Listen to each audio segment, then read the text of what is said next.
Hello everybody, it's Tim here again, here at another movie review. This time I figured I'd do Hills Have Eyes, the original 1977 flick and the remake from 2006. Just do them both in the same video. I mean, why not? One's the original, one's a remake of the original. The original film is a Wes Craven classic. It's directed by Wes Craven.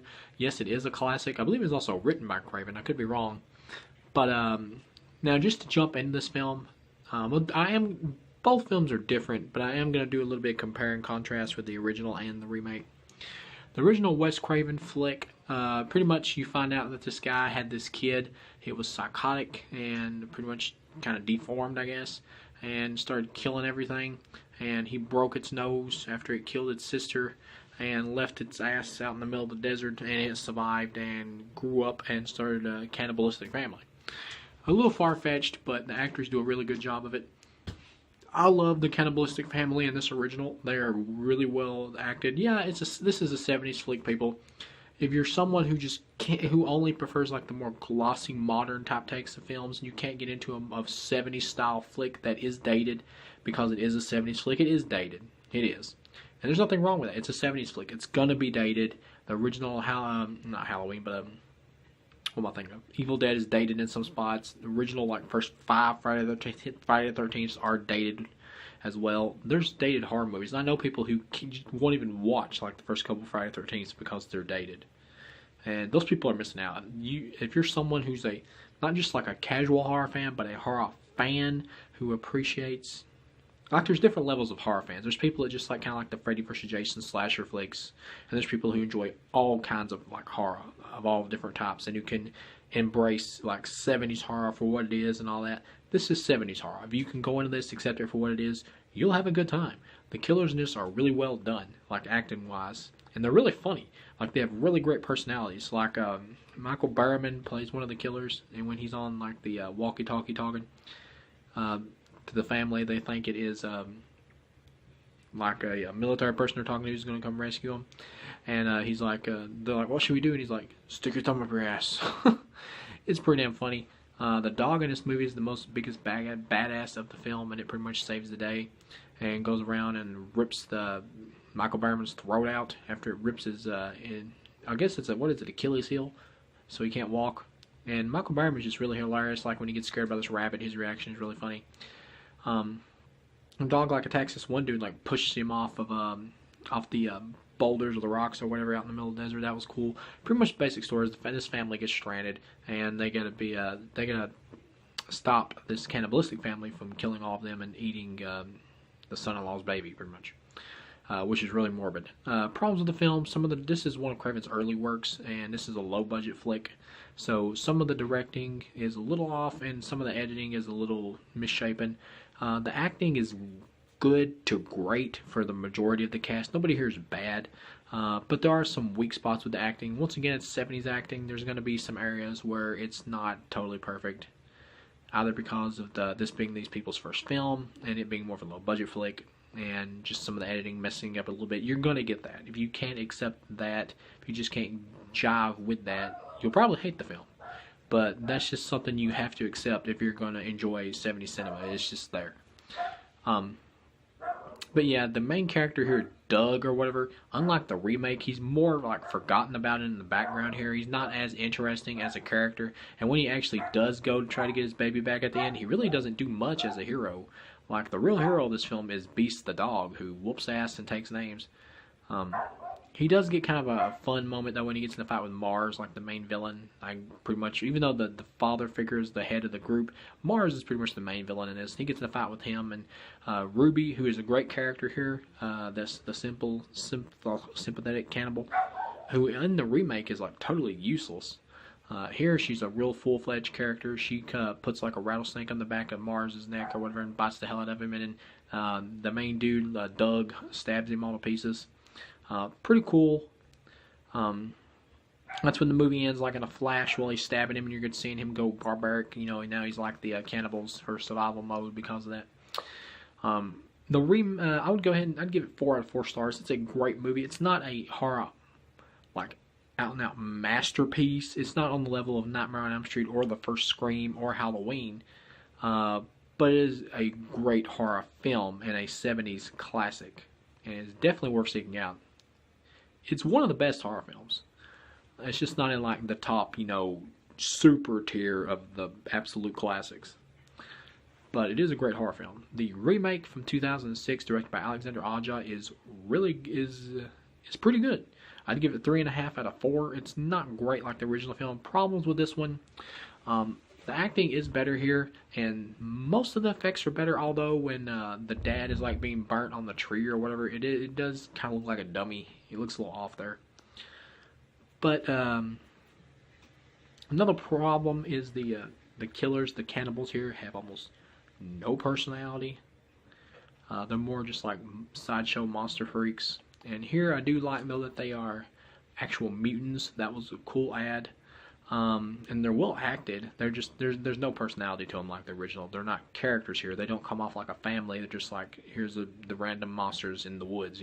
There's no character here, and that was the big kind of letdown with this one as compared to the original. And Ruby is totally useless here until the end. She's kind of like a DX Machina thing. It just pops up at the end as a plot device to knock the main mutant off a rock at the end, Lizard.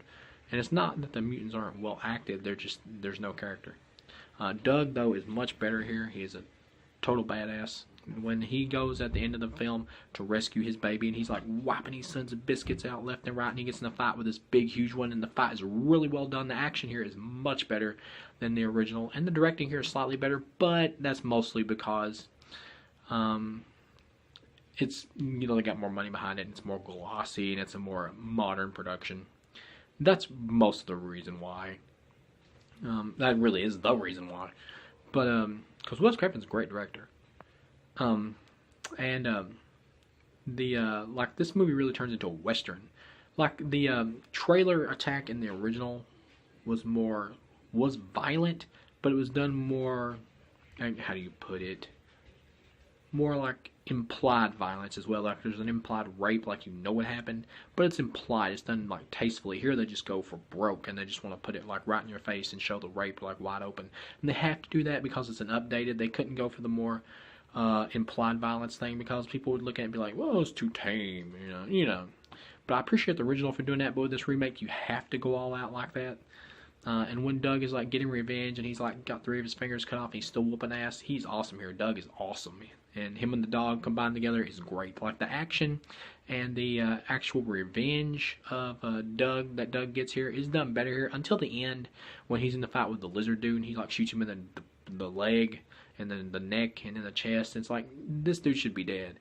But of course, Doug walks over to his body. He's like hitting his body, and he just like walks off, turns his back. You're gonna get a lame jump scare.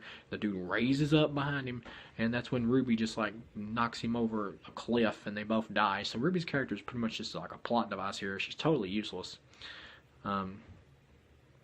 And Lizard, the main guy, Lizard, dies like that, and the Papa character in the original, who was really important and charismatic, here is totally useless. He pops up for like a few minutes, and he's played by Billy Drago, and he does like literally nothing, except for like he knocks out what the hell is his name? The guy that played on Monk, the dude that played Buffalo Bill on Ted Levine. He plays the dad here. He knocks him out in the scene, which was kind of cool, but he just pretty much disappears for 90% of the movie, to the point where when he shows back up, I'm like, who the hell is this guy? Yeah, the characters here are not as good. In the original, it felt much more like a family versus a family, and I missed that dynamic here. But the actual action and the acting is better here. Yeah, and then you get to the end when the family is like reunited in 2006 remake, and then the camera pans off, and you get to see like somebody watching them through binoculars, and it's like implied that like there's another mutant out there. Maybe it's not a dangerous one, maybe it's just one watching them. But it's like, oh, you gotta throw that in there instead of for a sequel. I mean, the original movie didn't do that. Do we really need this? Yeah, all in all, I didn't like that. It was tacky. Like this one is better directed because it has a higher budget, so they're able to do more with it, in terms of like the editing and stuff like that. It's not as kind of wishy-washy a little bit in the original at certain points because they got more money in this one. But it's more horror glitched here. It's more of a generic horror setup here, despite the fact I prefer the whole mutant angle because it's more, I guess, realistic, at least in the feel of this movie, than the whole like dude left out in the desert that went crazy or whatever, or was crazy and just raised a cannibalistic family.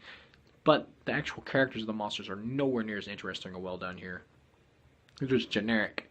And like the ending is generic. with the last shot and the killer coming back up at the last second is generic. There's more horror glitches here, but because it's so well acted and so intense with the fact that they raised the bar with the violence from the original, it makes you more into the flick when the action comes and when Doug is seeking revenge. So you're like, kill their asses. I have a feeling that, sorry about that, my leg's itching. I have a feeling that people who prefer like a more modern look with the cooler action will be more into this one, but the people who focus more on like the script and things like that will probably go more for the original. The original has a tighter script. The directing and the editing may not be as good, but the script is slightly tighter. Is tighter in the original, at least character-wise, it is, which enables it to be more enjoyable as a whole film and feels more full as a movie. Whereas this feels slightly more standard horror movie cliched, but still a pretty good remake and one of the best remakes ever made.